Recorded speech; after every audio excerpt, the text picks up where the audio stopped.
Alright, we're doing it. Me. Alright, please state your name. My name is Donald Rowland, formerly aka Big Country. How long have you been going to Holy Joe's? About 7 years straight now. Tell us a little bit more about yourself before you became a Christian. Before I became a Christian, I was out there drinking and doing little drugs here and there. In and out of jail. Let's see, I got 12 years without being in jail now. Homeless, living in a cardboard box. That's about it. If you don't mind talking a little bit more about the homeless part. Because I want people to understand what it's like being on the street. If you can. What it's like to be on the street? Yes. The streets are hard, but sometimes it can be addictive to some people, you know. They get a sense of freedom and they don't want to come back. Pretty much I lived in a cardboard box and lived in a tent and lived on the street corners of Los Angeles, Tulsa, all around the United States, just traveling around for no apparent reason but being lost. You said on the other day when we talked about the interview on the phone that living on the street was like a drug addiction. That's correct. The sense of freedom gets you once you live on the street and feeling like you don't have to pay no bills, but really that's not true because when I first got on the street I lost my job and pretty much lost everything. So I got on the street and couldn't get myself back up working at Labor Ready, Labor Finders. It's pretty much a lot of labor companies that pay by the day, and I just do that just to get by, you know, rent a motel room on the weekend. How did you come to know Christ? The first time I had fell after the first time. I was getting in a lot of trouble, you know, and I kind of disobeyed God when He told me not to do something, and that kind of fell through, and I got myself in trouble, and then I got on my knees and prayed because I was under a lot of time, and God took it down to where there was only a few years instead of several years that I had to fall.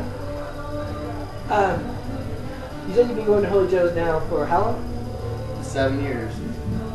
Has Holy Joe's played a big role, a major role? And if it has, how in you becoming a Christian? I was living out in Tent City. I had nowhere to go, and I was pretty much lost. And this was the second time where I had got saved and started praying and stuff.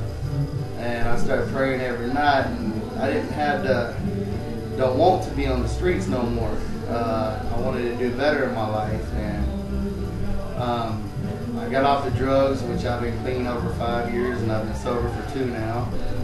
I probably fell once in the last 2 years on alcohol, but that was about it. And I got off the street and got an income coming in, got us an apartment, and got a good wife, and now we're having a baby. And we've been praying for like a year and a half, and it finally happened since we stopped, as soon as we gave up on what we was doing, and we gave up on having a baby, and then like it wasn't God's time, it surprised us. Okay, in the years that you've been a born again Christian now, what kind of miracles have you seen? I've seen people healed, I've seen people delivered off the street, I've seen several delivered off the street from Holy Joe's.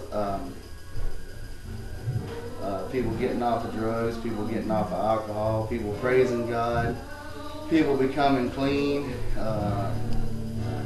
people's appearances started building better. What would you like to see God accomplish in the next year or two in your life? In my life, Yeah. Our baby grow up and be healthy, and pretty much I'm happy. Pretty much God has did everything that He has told me He was going to do. Yes, He does, brother. He does. What would you say? What would you like God to do and accomplish in the next year or two here in Holy Gems? For people to start seeing that He's real, instead of people coming from the streets acting like it's a game. It's not a game. I mean, God is real, and they need to see that. They need to be saved. They need to see what's going on. If you could do a little special message right now to Ernie and Cherry and all the people at Holy Gems that have helped you, what would you want to say to them right now? I would like to say thank you to Holy Joes for seeking me when I was lost. I like to say they became a family to me, and I look up to them. Like I said, I didn't feel like I had family until they found me, and they built my family and they helped me climb up to the ladder of success. Would you like to add anything else to this? Just anything, just right from your heart. Serve God, praise God, love God, honor God, and give Him all the honor and praise. Well, I'd like to thank you, Donald, for taking your time to do this. And I'd like to just add, I have known Donald for a few years, and he has been an amazing inspiration, an amazing guy for God. And I just want to say thank you for doing that, for doing your part in all this. Thank you, and I give all praise to God. And thank you for doing this interview. No problem. Let's get it. I am camera shy.